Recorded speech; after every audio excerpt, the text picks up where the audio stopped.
함께 사도신경으로 신앙 고백하시겠습니다.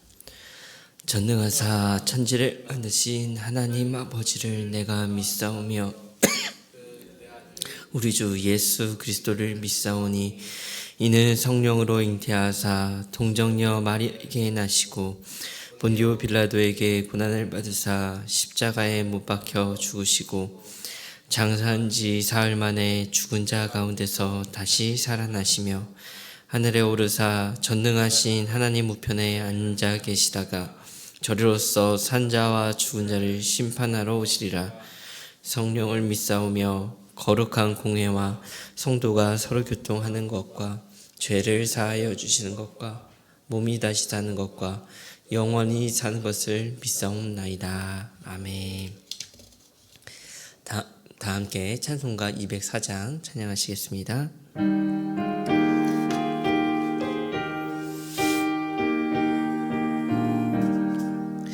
주의 말씀 듣고서 준행하는 자는 반석 위에 터닫고 집을 지은 같아 비가 오며 물나며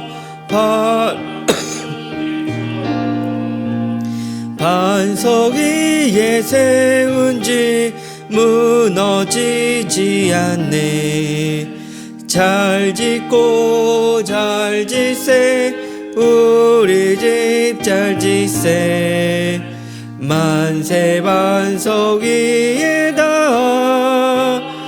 우리 집 잘 짓세. 주의 말씀 듣고서 행치 않는 자는 모래 위에 터닫고 집을 지음 같아 비가 오고 물나며 바람 부딪힐 때 모래 위에 세운 집 크게 무너지네. 잘 짓고 잘 짓세 우리 집 잘 짓세 만세 반석 위에다 우리 집 잘 짓세. 세상 모든 사람들 집을 짓는 자니 반석 위가 아니면 모래 위에 짓네. 우리 구주 오셔서 지은 상을 줄 때 세운 공로 따라서 영영상 볼 주리. 잘 짓고 잘 짓세 우리 집 잘 짓세 만세 반석 위에다 우리 집 잘 짓세. 오늘 우리가 나눌 하나님의 말씀은 사도행전 17장 1절부터 9절의 말씀입니다. 사도행전 17장 1절부터 9절의 말씀입니다. 교독하여 읽도록 하겠습니다.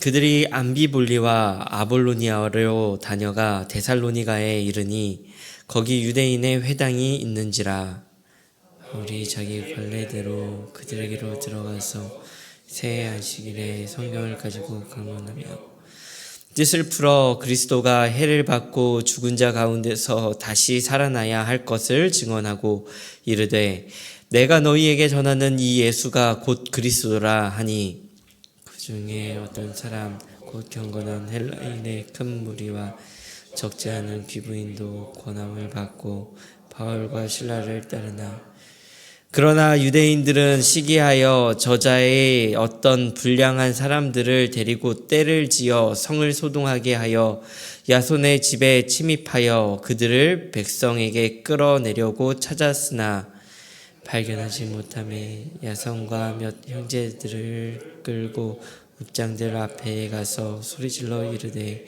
천하를 어지럽게 하던 이 사람들이 여기로 이르매 야손이 그들을 맞아들였도다.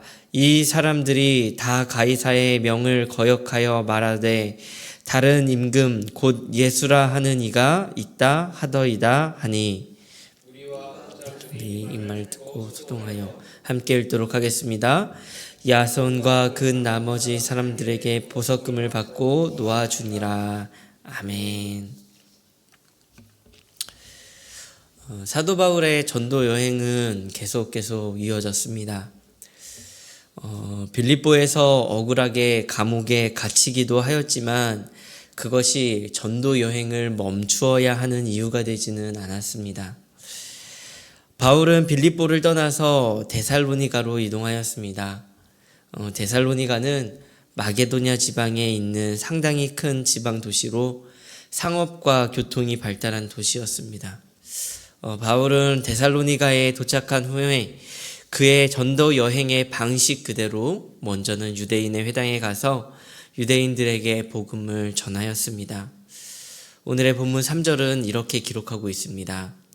뜻을 풀어 그리스도가 해를 받고 죽은 자 가운데서 다시 살아나야 할 것을 증언하고 이르되 내가 너희에게 전하는 이 예수가 곧 그리스도라 하니. 그 메시지의 내용은 구약의 예언의 말씀은 예수 그리스도의 죽음과 부활로 성취되었으며 그 약속된 메시아가 바로 예수 그리스도다라고 전하는 것이었습니다. 바울의 복음의 메시지를 받아들이는 자들의 반응을 성경은 이렇게 기록하고 있는데요. 4절에서 5절의 말씀입니다.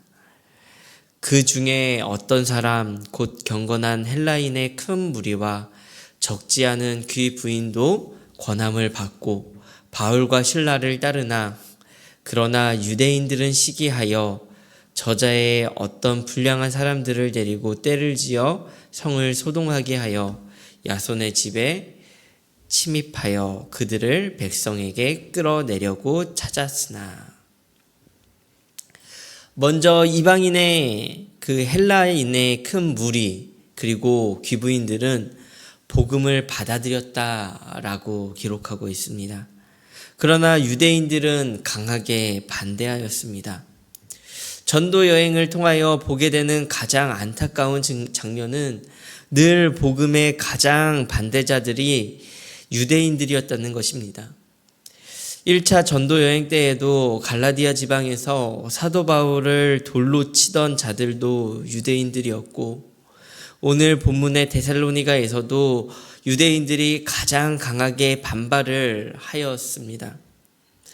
특히 지금의 반대는 단순한 물리적이고 고압적인 방식의 차원을 넘어서 정치적으로도 거센 반대를 일으키고 있음을 볼 수 있습니다.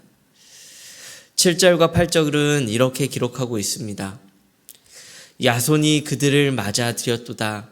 이 사람들이 다 가이사의 명을 거역하여 말하되 다른 임금 곧 예수라 하는 이가 있다 하더이다 하니 무리와 읍장들이 이 말을 듣고 소동하여. 다른 임금 곧 예수라는 말은 로마 황제에 대하여 반란을 일으키는 자들로 보고 몰아갔다라는 것입니다. 진짜 반란을 했느냐 하지 않았느냐 하는 사실의 진위는 중요하지 않았습니다. 그냥 그 사실이 제기되었다라고 하는 그 사실만으로도 충분히 치명적이고 얼마든지 사형에도 처할 수 있는 발언이었습니다. 당시의 로마 황제의 명령은 신의 명령과도 같은 최고의 법으로 보았고 이에 도전한다는 것은 결코 용납할 수 없는 일이었습니다. 사실 로마는 타 문화권 종교의 굉장히 너그러운 나라였습니다. 이스라엘에는 자기 자치기구인 사네드린 공의회를 통해서 종교 재판도 할 수 있는 그런 것들을 인정해 주던 너그러운 나라였습니다. 그런 나라가 기독교는 핍박합니다. 그 이유는 반란을 할 수 있는 무리라고 판단했기 때문이었습니다. 본문의 유대인들은 급기야 바울과 동료들을 숨겨준 것으로 보이는 야손이라는 사람까지 고소를 하게 됩니다. 이러한 사실은 바울이 고작 새 안식일, 고작 3주 만에 데살로니가를 떠날 수밖에 없었던 이유이기도 했습니다. 우리가 여기서 함께 생각해 보고 싶은 것이 있습니다. 왜 유대인들은 이렇게 예수 그리스도를 거부했을까요? 그들의 문제가 무엇이었을까요? 저는 그것이 결국은 하나로 귀결된다라고 생각을 합니다. 그것은 하나님의 나라를 제대로 이해하지 못했기 때문입니다. 하나님의 나라를 이 세상의 나라와 동일시하는 오류를 범했기 때문입니다. 유대인들이 예수님을 그리스도로 인정하지 못하는 이유가 무엇이었습니까? 자신들이 그리던 메시아상과 다르기 때문이었습니다. 로마로부터 완전한 해방을 이루어줄 메시아, 그들이 그리던 모습이었습니다. 그들이 그리는 하나님의 나라는 독립한 이스라엘, 힘있고 부강한 이스라엘이라는 이 세상의 나라였다는 것입니다.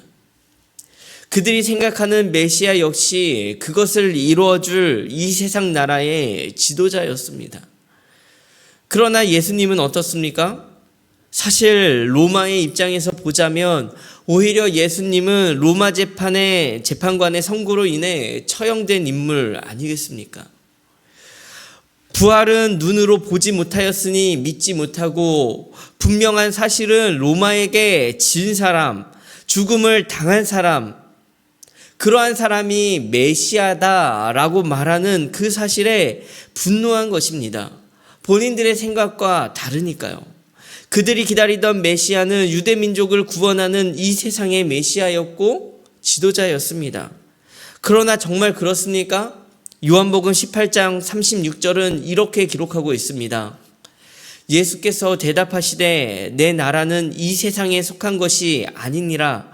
만일 내 나라가 이 세상에 속한 것이었더라면 내 종들이 싸워 나로 유대인들에게 넘겨지지 않게 하였으리라. 이제 내 나라는 여기에 속한 것이 아니니라. 하나님의 나라는 이 세상에 속한 것이 아니라는 것입니다. 유대인들의 오해와 정치적인 공작은 이 세상의 나라와 하나님의 나라를 구분하지 못하는 데에 기인한 것이었어요. 그러나 그것이 그들 유대인들만의 문제였겠습니까? 우리의 신앙의 문제 역시나 이 세상의 나라와 하나님의 나라를 구분하지 못하는 데에서 비롯되는 것들이 있지 않습니까?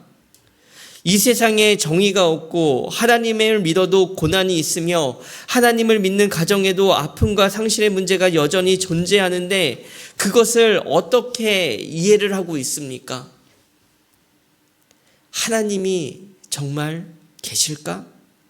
라고 하는 하나님의 부재로 해석하는 것이 우리의 신앙 아닙니까? 또는 하나님을 믿으면 이 세상에서 잘 살고 가족이 대대손손 잘 풀리고 천국에 가서도 황국집에서 누리며 산다라고 믿는 그러한 기복신앙과 무엇이 다릅니까? 하나님의 나라와 이 세상의 나라를 구분하지 못하고 동일시하는 문제 아닙니까? 초대교회 시대에도 같은 문제가 있었습니다. 그리스도인들이 처음에는 많은 핍박을 받았고 예수 그리스도의 이름 때문에 죽임까지 당하였습니다. 그러나 로마라는 나라의 국교가 기독교가 된 이후에 그리스도인들의 삶에는 많은 변화가 찾아왔습니다. 그들은 이 땅에 기독교가 국교인 로마가 하나님의 나라라고까지 생각했습니다. 하지만 그들 가운데 고난이 여전히 있었고 급기야 로마는 멸망하기까지 하였습니다. 그리고 실상은 기독교가 국교인데 오히려 더 타락의 길로 들어섰습니다. 무엇이 문제입니까? 본질과 상관없이 하나님의 나라와 이 세상의 나라를 동일시한 것이 문제였습니다. 그래서 어거스틴은 하나님의 도성이라는 책에서 두 도성을 소개하였습니다. 이 세상에는 두 가지의 도성이 있는데 하나님의 도성이고 다른 하나는 인간의 도성이다라는 것이에요. 하나님의 도성은 하나님을 사랑하는 도성이고 인간의 도성은 자기 자신을 사랑하는 도성입니다. 우리의 생각에는 하나님의 도성에는 고난이 없고 이 세상의 도성에는 고난이 있을 것이다 라고 생각을 하지만 하나님의 도성과 인간의 도성을 구별하는 방법은 고난이나 이런 외적인 것이 아니었습니다. 두 도성 다 항상 고난이 존재합니다. 그럼에도 불구하고 무엇으로 구별될 수 있느냐? 그것은 고난 그 자체가 아니라 그 사람들의 본성이라는 것이에요. 하나님의 도성의 사람들은 고난 앞에서 기도와 찬양을 하는 하나님을 사랑하는 사람들이지만 인간의 도성의 사람들은 자기 자신만을 사랑하고 고난이 닥쳤을 때 오히려 하나님을 증오하고 모독한다라는 것이죠. 모든 사람들은 두 도성의 시민으로 나눌 수 있다라고 어거스틴은 설명했습니다. 눈에 보이는 나라를 말하는 것이 아니에요. 하나님의 도성을 사는 것은 이 세상의 정치를 부정한다라는 의미도 아닙니다. 그야말로 정말로 본질적인 본성을 이야기하는 거예요. 과연 우리는 어느 도성을 살아가는 사람입니까? 하나님의 도성, 하나님의 나라는 예수 그리스도가 이 땅에 오심으로 이미 우리 가운데에 임하였습니다. 그러나 아직 완성된 나라는 아닙니다. 완성되지 않았다고 그 나라가 없는 것이 아니에요. 그 땅에는 하나님의 나라의 백성들이 살아가고 있다는 것입니다. 이 땅 가운데 하나님의 나라를 실현하며 그 나라를 소망하며 사는 사람, 그것이 하나님 나라의 백성이며 그것이 우리의 정체성입니다. 그것이 하나님 나라의 도성에 사는 사람들이라는 것입니다. 사랑하는 성도 여러분, 오늘 우리는 우리가 어디에 속한 사람인지를 기억했으면 좋겠습니다. 우리는 이 세상에서 하나님의 나라를 찾으려고 합니다.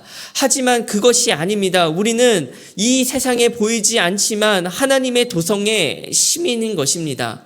하나님의 뜻을 따라 하나님을 사랑하며 살아가는 사람, 이 땅에 고난과 핍박과 박해가 있을지라도 오히려 완전한 하나님의 나라를 소망하며 살아가는 사람입니다. 때로는 하나님을 믿는데 왜 이렇게 되는 것이 없고 갑갑하기만 하는 것이냐 라고 누군가 질문한다 할지라도 그럼에도 불구하고 하나님을 의지하며 하루하루 살아가는 사람들입니다.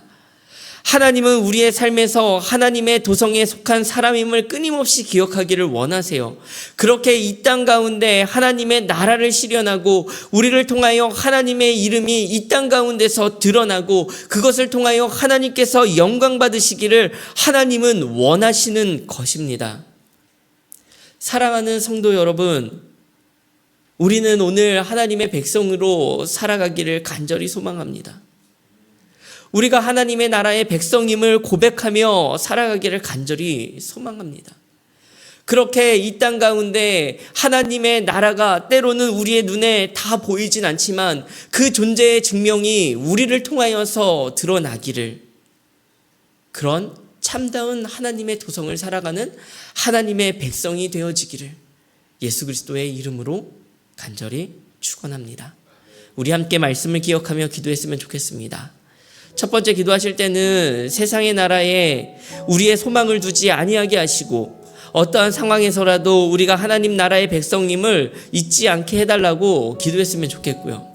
둘째로, 기도할 때는 하나님의 나라가 이 땅 가운데 우리를 통하여 실현되게 하시고 왕이신 예수 그리스도의 이름이 드높아지게 하여 주옵소서라고 기도했으면 좋겠습니다.